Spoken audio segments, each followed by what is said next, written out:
Viewers in United States. My name is Dr. Adityanjee, and we are here on the CSA platform once again for yet another episode of Strategically Speaking with Dr. Adityanjee. Today is Thursday, October 19th. It is 6 a.m. in United States and 3:30 p.m. in India. We have an honorable and distinguished guest, Lieutenant General Shokin Chauhan. Lieutenant General Chauhan is a very respected uh, strategist. Besides being the former Director General of Assam Rifles, he has had in his career extensive experience in northeast of India. He is also a thinking general. He has a PhD from Punjab University in international relations and strategic studies and defense studies. He also was a member of the ceasefire monitoring group in Nagaland subsequent to his retirement. We are going to have a conversation with him, and topic of today's conversation is threat assessment from Myanmar. So welcome General Chauhan. Welcome to the CSA platform. We are pleased to have you here. Good afternoon, Dr. Adityanjee. It's indeed an honor that you've asked me to speak on your show. It's the second time we're speaking together, so I look forward to an excellent conversation. Thank you so much. Thank you, General Saab. So, talking about threat perception and threat assessment, people have generally talked about 2.5 front threat to India. And that 2.5 front threat does not include any possibility of threat coming from Myanmar. So, General Saab, in your opinion, are we missing something here? Or if we are implying there is some threat perception or threat assessment needs to be done, are we being hyper cautious, hyper vigilant? What are your views on that? Uh, Dr. Adityanjee, I recently spoke in a seminar on this very issue. In fact, over the last almost 7 years, since I became the Director General of the Assam Rifles and since the Indo-Myanmar border came under the control of the Assam Rifles and my control, I have been talking of this threat from the Myanmar border. Now, let me explain this Myanmar border to you, and then let me explain the various nationalities that are involved and the reasons I feel in this manner. You're right. The 2.5 front war that India is talking about does not include the Myanmar border. We talk of China, we talk of Pakistan, but we don't talk of the Myanmar border. The reason is that between Myanmar and us, or Burma and us, we are a settled border. It may be a live border, but it's a settled border. There's a difference, as you know. It's live because we have insurgent groups who have their camps across the border, about 20, 30, 40 kilometers away. And they come in, cause mayhem in our country in the northeast, and they go back. But Burma or Myanmar does not dispute the border. So therefore, in many ways, when you speak to the Home Ministry or speak to anybody, they said, "Oh, the Indo-Myanmar border, it's a settled border. We don't need the army there. We need Central Armed Police Force like the BSF or the ITBP or the various Central Armed Police Forces there are in the country. But we don't need the army and we don't need the Assam Rifles. You should concentrate basically inside the hinterland for your own uh, uh, counter insurgency problems." But On settled borders, we need the CAPFs. And my contention always used to be, and which is what our conversation is there today, is that Myanmar may not dispute it, but we have a very real enemy next to Myanmar or next to Burma, which is taking advantage of the disturbances that are there in Myanmar, probably orchestrating them, which is taking advantage of the unsettled northeast that we have, especially the recent problem in Manipur, and which will continue taking advantage. And we will continue to be vulnerable in a very, very important place. For this, I'd like you to take your mind back to the Second World War. Uh, we had, in the Second World War, we had Japan, which first came and conquered parts of China, destroyed the Qing dynasty, and then moved into Burma, and from Burma was stopped at Nagaland after it had moved into the northeast of India. That means it came in from Burma through Rangoon into Manipur, won the Battle of Manipur. It was a very long and hard battle, and after that came downwards to finally try and reach the foothills of the northeast in Dimapur, where there was a major battle at Kohima, where they finally were defeated and pushed back. So, what is this threat? Let me try and illustrate it by three issues. Firstly, the people. Why are the people a threat for us? You know that today in Manipur we have a mighty Kuki problem, and in many ways, both the Maitis and the Kukis at different time frames, maybe 2-3 centuries between them, have migrated from Burma. So the the Maitis were the most settled tribe of people in Manipur. The Kukis have been coming in over the last 2 centuries. They were mainly brought in by the British in the late 19th century, between the 1880s, 1870s, 1880s, after the British had taken over the Burma. Once they had taken over, defeated the Kingdom of Burma and the three Anglo-Burmese wars, the entire country of Burma now became a part of the colonial empire, which was ruled from Calcutta. So, to take advantage of this place economically, they started bringing in labor from across Burma to work in the tea gardens or to work for them in India's northeast. This resulted in almost 100,000 different nationalities, mainly the Kukis who were brought in and who settled down there. This is the first issue. But Kukis are basically the Chinzo tribes. And the Chinzo tribes come from the Chin state of Burma. In Burma itself, let me talk of the different nationalities. I'm sure you have given it a little bit of thought.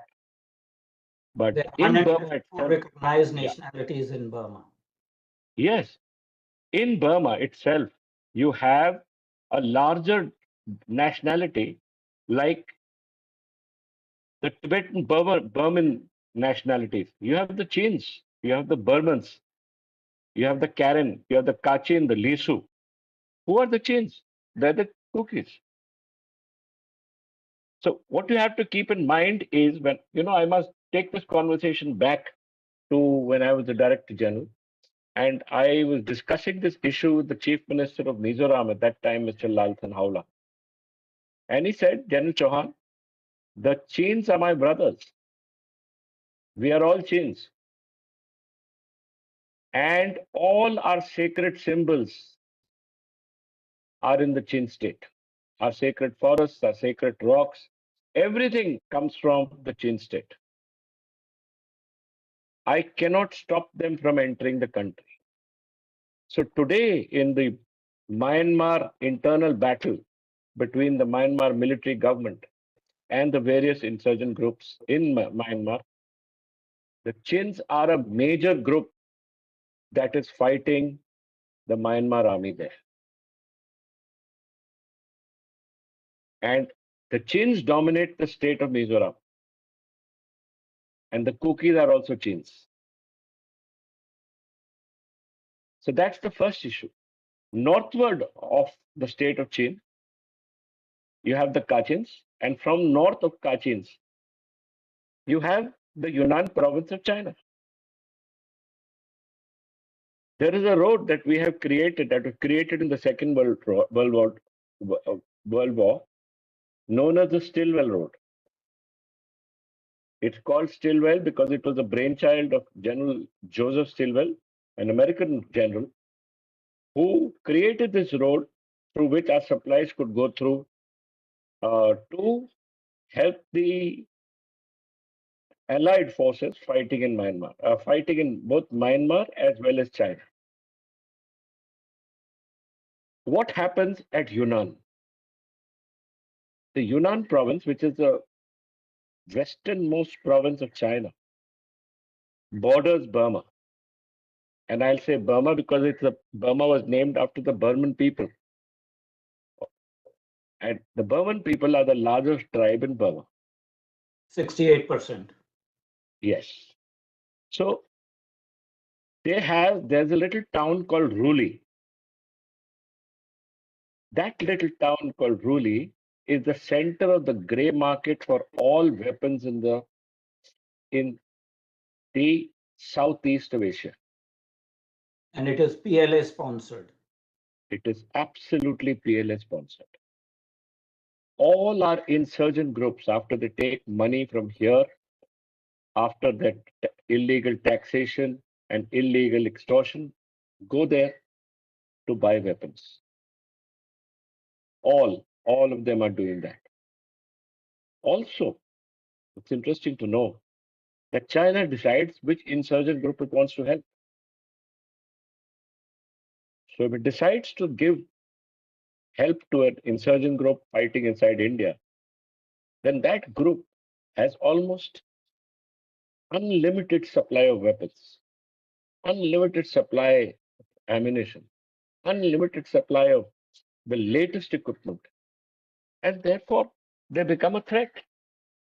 In an active war where if or when we have a war with China, we have the northern front, the area of Ladakh that is activated, and we have the northeastern front where we have the state of Arunachal Pradesh and Sikkim activated. And then our reserve forces, which are in the northeast at the moment to prevent this insurgency from flaring up, these are reserve forces needed for hot war against China. They can be pinned down by the launching of these insurgent groups inside the northeast. And So what is the the north, third front on which we face the threat? absolutely. And China will utilize this, I have no doubt about it, because it's been done before. The Chinese assistance to our northeastern insurgent groups is known, it is history, and it is the future. So we have to be very careful when we deal with this issue. We are indeed very vulnerable there. That's the first thing. I said people. Second is tracing the movement of the Japanese from Burma to India. That road and that complete track gives them access which the Japanese used in the Second World War. They can use this again. Thirdly, the illegal trade that continues to be there, narcotics, illegal weapons,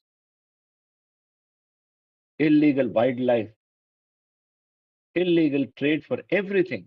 is coming through the Northeast. So these are the issues that are a very large threat to India. Uh, Unfortunately, we've not been able to get our act together on this threat because we keep having a problem between so many other threats that sometimes the threat of a settled border is lost on deaf ears. And General, that is exactly why we are having this discussion to sensitize our policy and defense, establishment to closely look at this particular threat that has got unheeded for a period of time. Talking about Chinese threat, you know about CMAC. CMAC stands for China Myanmar Economic Corridor. And although it is part of BRI and BRI is floundering, and there are issues with CMAC also, but in his last visit in 2020 to Myanmar prior to the coup, President Xi Jinping was very gung ho in removing the delays in all the CMAC projects. Now, if CMAC projects are operationalized and there is approximately $21 billion of Chinese investment in CMAC infrastructure, what strategic threat CMAC will pose to India?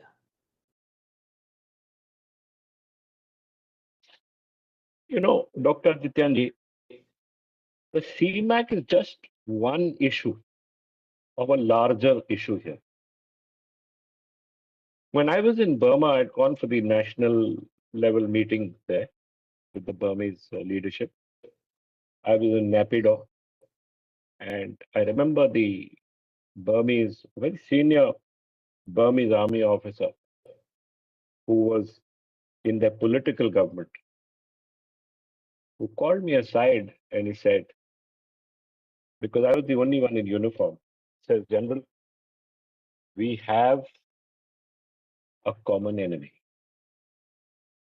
And I said, a common enemy? He says, yes, our common enemy is China.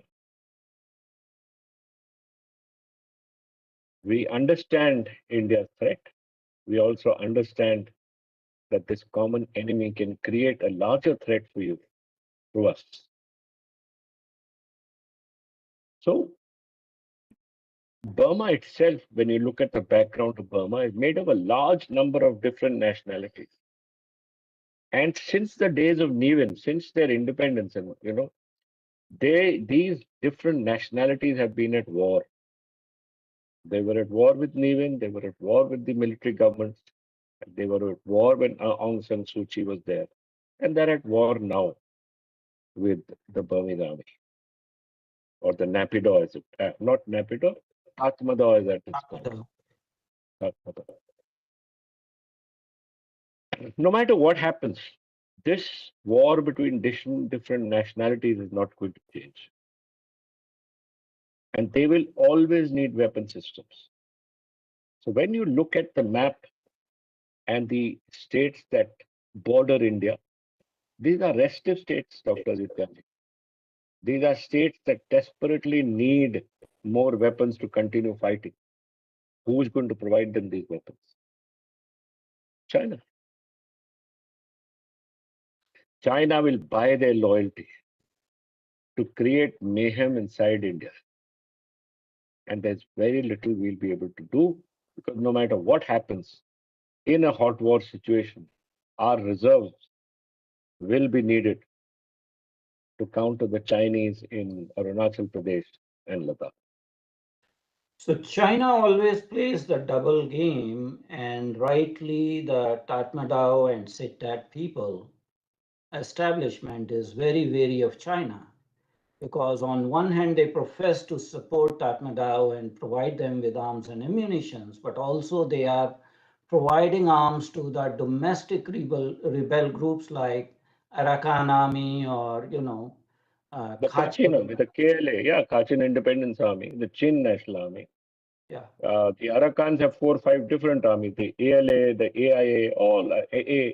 All of them are involved some way or the other with the gun running, with illegal narcotics, with a whole lot of other issues, including the mighty chauvinist groups, the People Liberation Army, as well as the UNLF. All are involved and all are fighting their own battles inside. And this is a very vulnerable part of our country. So, talking about again going back to CMAC project, China has this project about Kiakfu deep sea port in the Rakhine state, Mm, and its sole intention is to outdo India about India's port development in Sitwe, which mm. is part of the Kaladan multimodal transport project. Yeah. India wants to improve the connectivity, and China is developing this particular port in Rakhine State. And this would be part of the CMAC and also part of the Kunming Kyaukpyu oil pipeline. Now, what would be the strategic impact of this particular port? I know that, and you know that China is developing ports all around India, whether they are in Sri Lanka or Pakistan or in Bangladesh. So, what is the specific strategic threat this particular deep sea port poses to India? See, you've already sort of stated the strategic problems. The China actually did not have access to the Indian Ocean, direct access to the Indian Ocean. Should have had to come through the South China Sea, come through the straits, the Malacca Straits, and then move her navy through and behind the Andaman Nicobar Islands and come in between, and then come through into the Indian Ocean. For long, China has suffered this disadvantage of not having the ability to operate in the Indian Ocean and therefore could never call herself a world power. By developing these ports on the Indian Ocean, port of Gwadar, the port of Hambantota, and even if you go to Sri Lanka, Dr. Adityanjee, you would see that the Colombo port has also been taken over by the Chinese. They're modernizing it, and the Sri Lankans are in their debt, absolute debt. The entire port area of Colombo is taken over by the Chinese completely. So when you're looking at these kind of issues, you're looking at permanent direct access to the Indian Ocean. They will be able to station their submarines, they will be able to station their warships, able to create a threat that will prevent our navy from actually operating freely in the Indian Ocean. See, when you look at a threat and you strategize how you're going to beat that threat, in the past we looked at the threat and said we will catch the Chinese at the Fox Straits. We will not let them cross the Malacca Strait. Sorry, but now China is already here. Secondly, their access to West Asia has increased through the port of Khartoum. They have direct access now. Tomorrow, you might have a pipeline from there to Gwadar. Look at their economic advantage.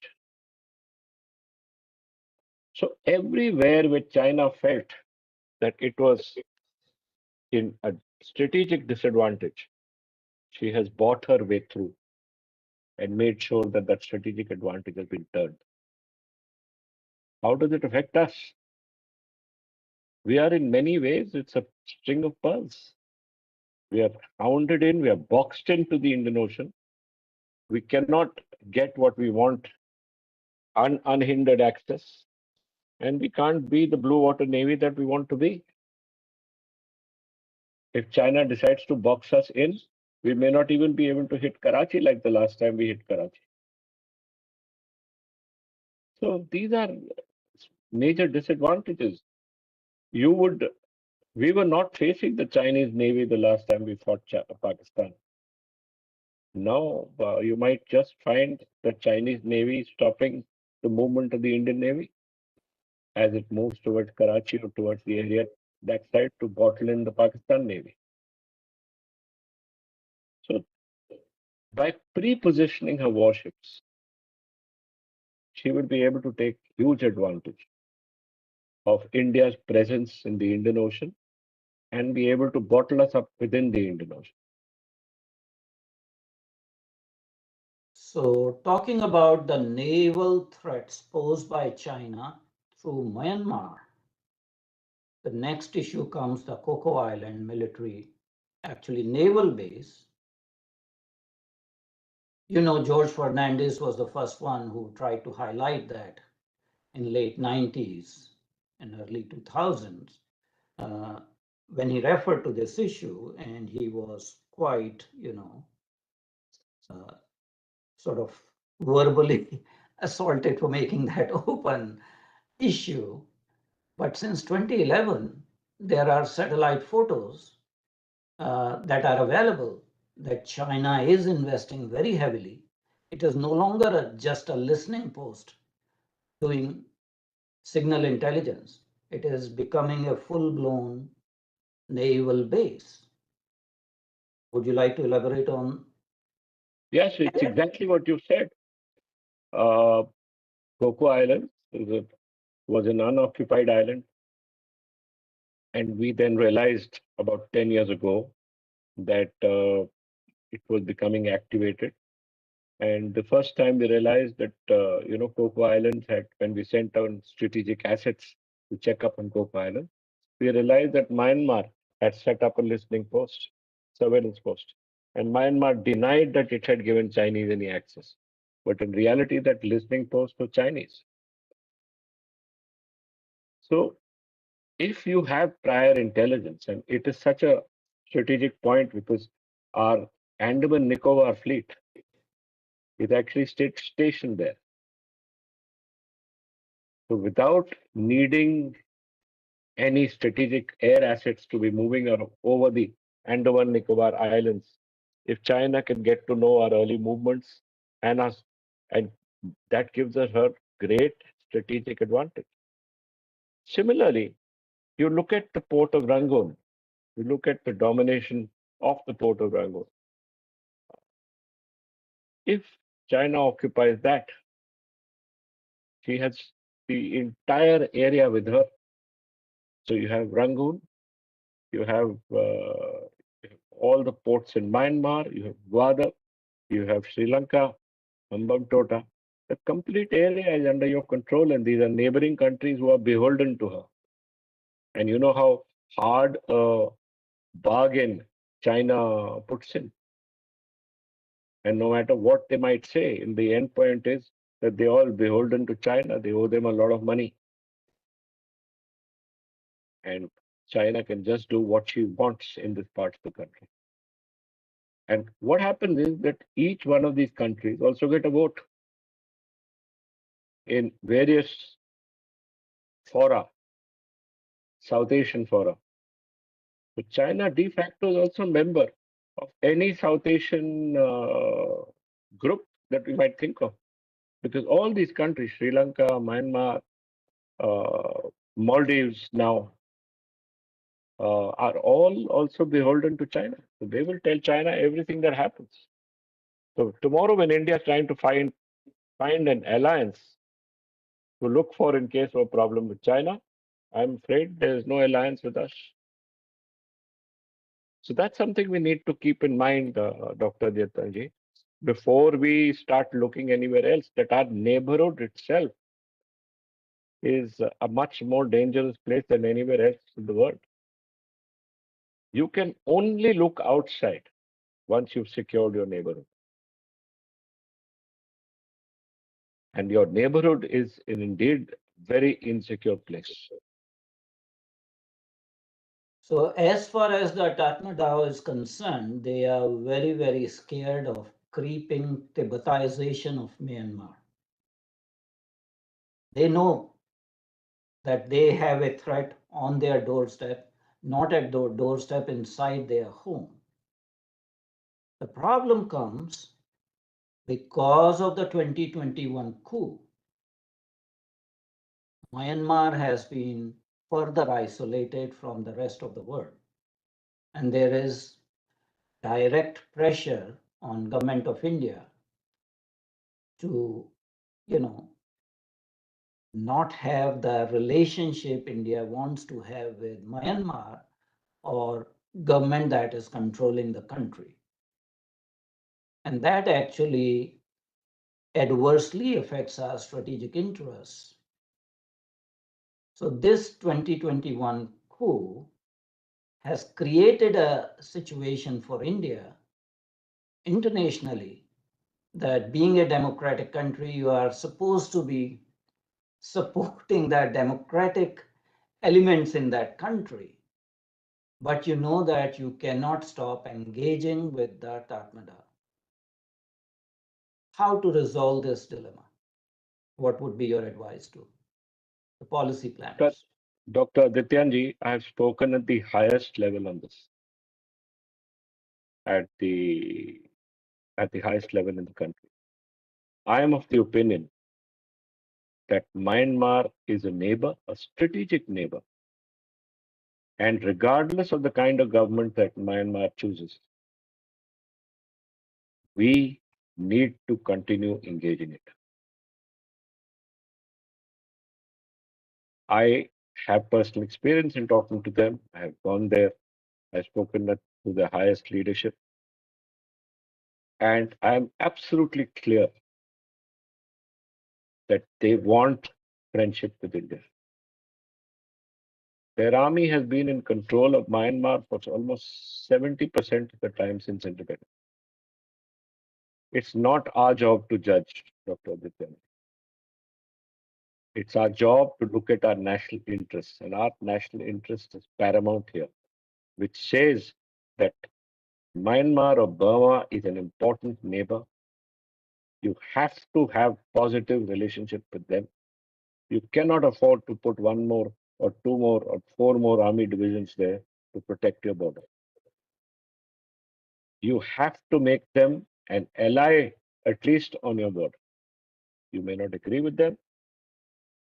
You may not agree with the system of governance, but neighbors are neighbors.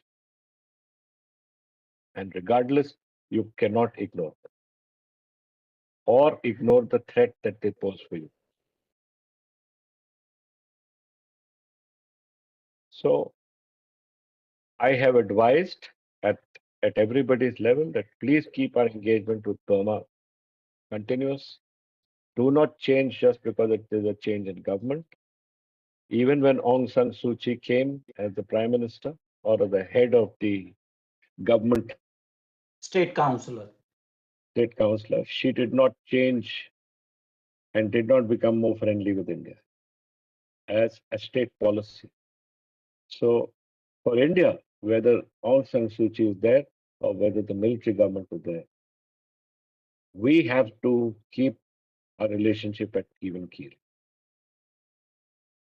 And there is no question of changing. Certain interests are paramount, Dr. Adityanjee. And paramount means that we have to have absolute clarity that when you are engaging Myanmar, you're engaging an important neighbor, a very important strategic neighbor, and you need goodwill there. While we're talking about engaging this neighbor, there are different levels of engagement. So we have government to government engagement, which usually goes in international relations. We also have sometimes military to military engagement. What about people to people engagement, people to people dialogue? Will that in any way neutralize some of the threats we are facing from a common enemy? Increasing the people to people, engagement, contacts, etc. Okay, let me talk first about the army to army relationship. Our army to army relationship is excellent. Uh, we engage the Burmese army or the Myanmar army at three levels. At the tactical level, on the border between Myanmar and India. We have border post meetings with them almost every month. We discuss certain issues with them, security related issues about insurgent groups operating in India and living in Myanmar. We give them information, they give us information. We carry out what we call coordinated patrolling, and we also help open access of our country to their military elite for what we call military tourism, or help them go to our important pilgrimage sites of Gaya, both Gaya, because Myanmaris are are Buddhists in by religion, and to them, both Gaya is an extremely sacred place to go. So we have a excellent relationship there.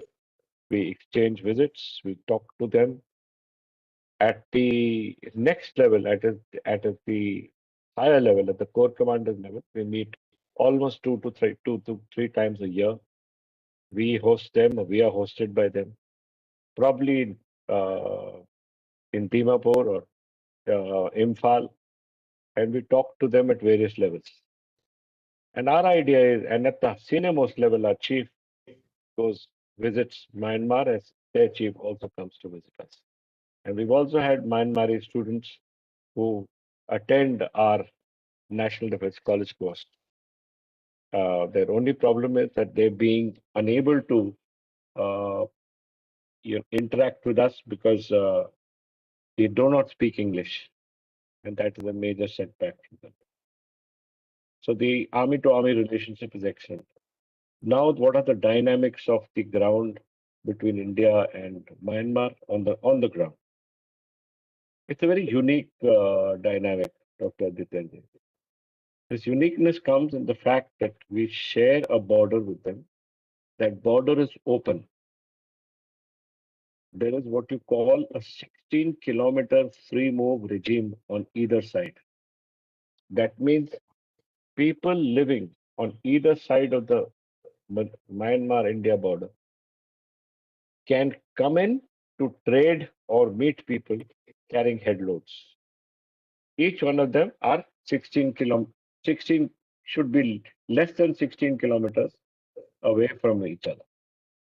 Like I said, the nationalities in Myanmar bordering us and the nationalities of Northeast India have similar antecedents. They belong to similar tribes. And therefore, there is an intermarriage between them, there's a relationship between them.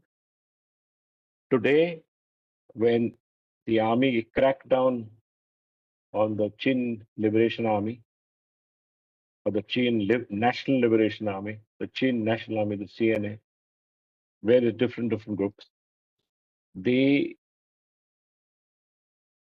the state of Mizoram is hosting today up to 35 to 40,000 Myanmaris who have come in because of the coup. And Mizoram is very chary about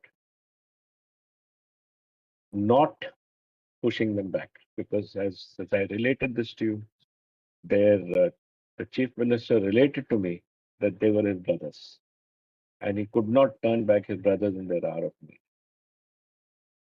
So that's the relationship between us. We have we have a very close relationship between the tribes. They can carry headloads and trade on 16 kilometers on both sides, but also a 30-minute flight from Rangoon will get you to Imphal. And we were trying to build before this problem started happening in Imphal and the Maitis. We were building Imphal to be a medical and tourist hub for the Myanmaris.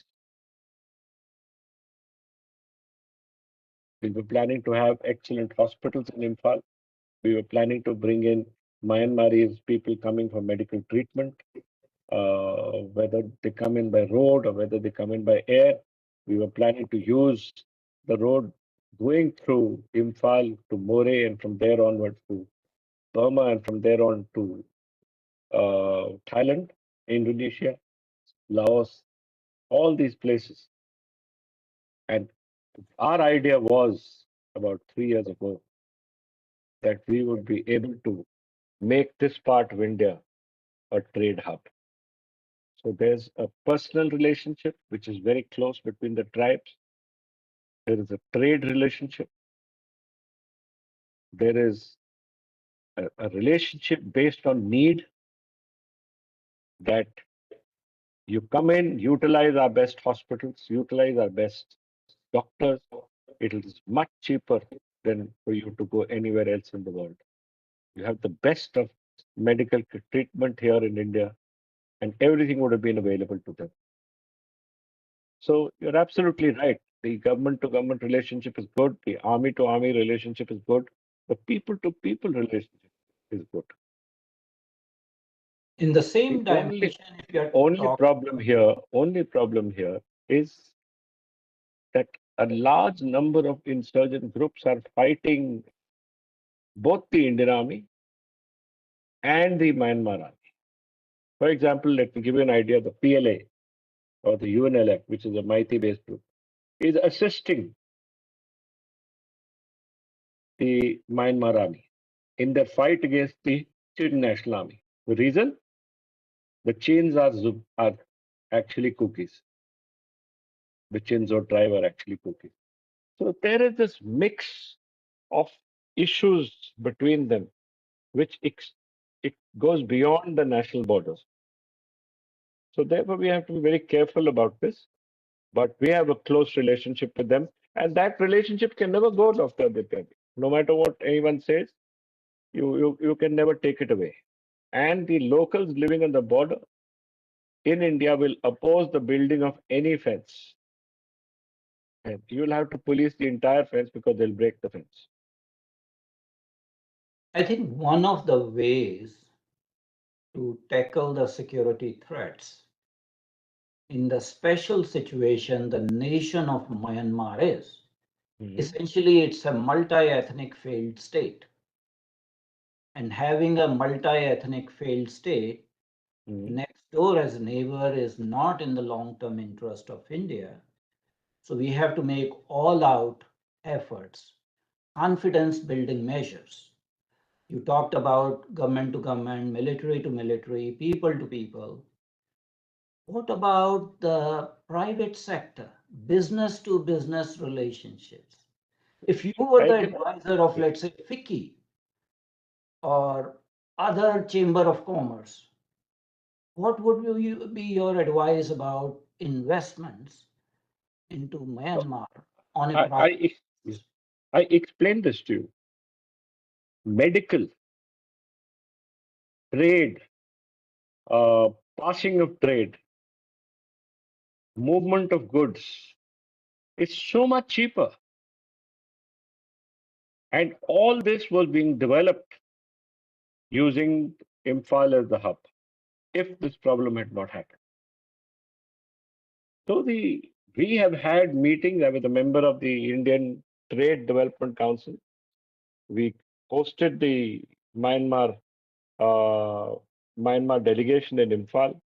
We talked to them about various issues, and they were also very keen because they realized how it was so easy that these Myanmaris could cross in from Burma, drive up to Imphal, and then take a flight for advanced medical treatment into Delhi. They could take flights for going to their pilgrimage sites to Bodh Gaya. So it was tourism, it was medical, it was trade, it was passage of trade. And the other thing, Dr. Adityanjee, we were looking for assistance in the Sitwe port, as you know, for the movement of our trade, which is much cheaper by the sea. The Kaladan project is that we bring the things from mainland India to the Sitwe port, and from there bring it into India. It's that much easier. It's like us using the Chittagong port. But take the goods till Chittagong, from Chittagong, jump across and bring it to the northeast. It will save you three-fourths of money that you're now pushing in by to reach the northeast. So it's a win-win situation for everybody, for the people, for the local people at all levels, for the trade, for the business. And all I can say is, having spoken with the Myanmar business people who are there just 3 years ago, I can tell you that they were also very, very keen. It's just that we are unable to bring peace into this restive province. Otherwise, there should be no problem at all because it's a win-win situation for us and for Myanmar. India is the best market for them. It's the best place for them to seek medical attention. It is the best place because their holiest of pilgrimages are in India. The trade hub, building up of trade hubs in Imphal, building up of large godowns from where you can move your things are something that we were thinking about. So business-wise, it's a win situation, So let me and we bring must in continue to pursue it. The Like I said, it's not our business who's the head of the government in Myanmar. Ours is a national interest, and we must continue to pursue our national interest. exactly. Let me bring another angle to the threat perception and threat assessment. You know, as we discussed, Myanmar is becoming a failed state, internal strife, domestic rebellion, multiple insurgencies, domestically, China's creeping influence. But there's another external influence in the state of Myanmar. And that external influence comes from the state of Bangladesh. And let's be very frank, if there's a change in government in Bangladesh in the next election, and another hardcore government comes in Bangladesh, the relationship between Bangladesh and Myanmar is going to get further frayed. And the influence of Bangladesh in the Rakhine state in Myanmar, Myanmar's government, views as a very negative influence. In fact, there are kind of allegations in Myanmar that Bangladeshi government foments trouble in the Rakhine state. But it indirectly does affect India's security. What are your views on Bangladesh's role in Myanmar's domestic problems? I had headed a delegation to Myanmar and later also went on a delegation to Bangladesh, where I spoke to the leadership at both sides. They went at lengths to explain to me that they were not doing anything in Myanmar. They had merely given sanctuary to the Rohingyas, almost 2.5 to 3 lakh Rohingyas more, but had moved all the Rohingyas to an island so that they could not create the kind of chaos that they thought they would be creating if they were left to their own devices there. Their basic thing was that, sir, we can't say no to them, not because they are fellow Muslims, but because it's a humanitarian view. But at the same time, we do not want to take on Myanmar. And they're very clear about this. And let me take this example of Burma to Bangladesh too. We say Sheikh Hasina has been a wonderful leader for us. She has brought us much closer. And just as her father did, Sheikh Hasina has also been wonderful for us, for India. But I see no reason, Dr. Adityanjee, to say that anybody else would be a liability for India. It's not our business. If the people choose somebody else, we must do business with them.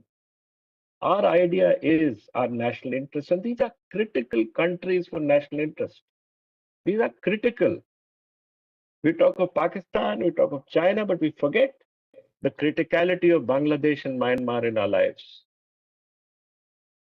And to us, the idea should be the same. We continue to engage them politically, we continue to engage them militarily, we continue to engage them at a people to people level, and we continue to engage them economically.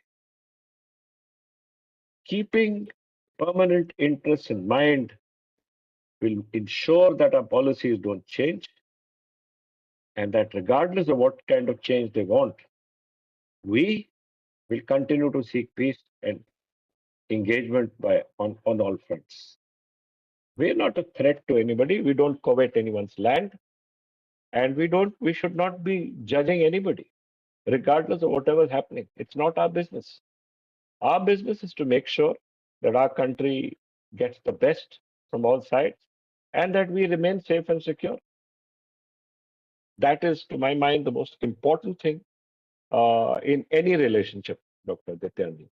And it's time we realize that as a state that it doesn't matter who's in power. We have to be even-handed and we have to be clear that we'll continue to deal with it. That also goes for Nepal, also goes for Bhutan, also goes for Mali, also goes for Sri Lanka. So, coming back to Myanmar again, would it be India's long term interest as a confidence building measure to negotiate an extended treaty of friendship and mutual defense with the government of Myanmar? Of course, absolutely no doubt in my mind. We and they would be willing to settle for that. Uh, they know how important India is to them, and regardless of anything else, they would be willing to settle in on a treaty of friendship, treaty of trade, treaty of transit. They would be willing to settle.